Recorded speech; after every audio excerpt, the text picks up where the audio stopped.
Like what? It's April 5th, and this is Yesterday in 5 Minutes, or less. We're brought to you by the incredible people at Eunomia CBD and Linode. Go check the description below for details on deals you can't get anywhere else but right here. Eunomia CBD has a huge sale going on right now. 50% off everything, plus our promo code. You're getting a lot for a little. Go do it. So real quick update on my experience with the vaccine. If you missed it on Friday, I got the first shot of the Moderna vaccine. My only side effect was basically a sore arm. It lasted for like a day, and that was it. Moving on. Next, I just want to talk about it for a second.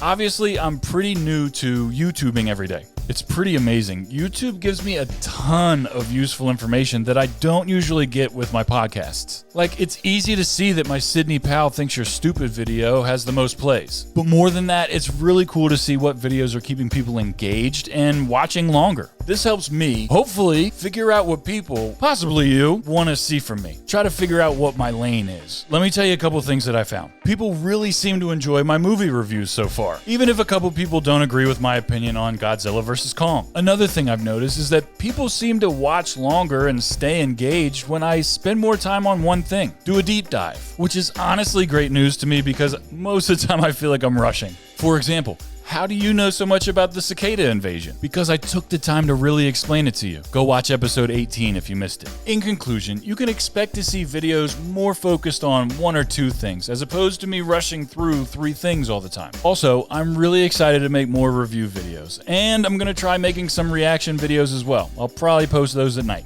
Okay, now for some news. Remember when I talked about Republicans around the country trying to make it harder to vote? Georgia passed some pretty crazy new voting laws recently. You probably heard about it, but if you don't know what they are, AP does explainer articles that really put things into perspective without the biased filler. They don't pay us. Go download the AP News app. Do it today. It's really fantastic. Anyway, 3 groups have already filed a lawsuit over the new laws, which add greater legislative control over how elections are run and include strict identification requirements for voting absentee by mail. It also limits the use of ballot drop boxes and literally makes it a crime to give somebody standing in line to vote water or snacks, among other things. I'm telling you, go check out the AP Explainer article. That was a week or two ago. The latest development is that Major League Baseball just pulled the All Star Game out of Atlanta in July. Governor Brian Kemp vowed to defend the new restrictions, saying, quote, "Free and fair elections are worth any threats, boycotts, or lawsuits."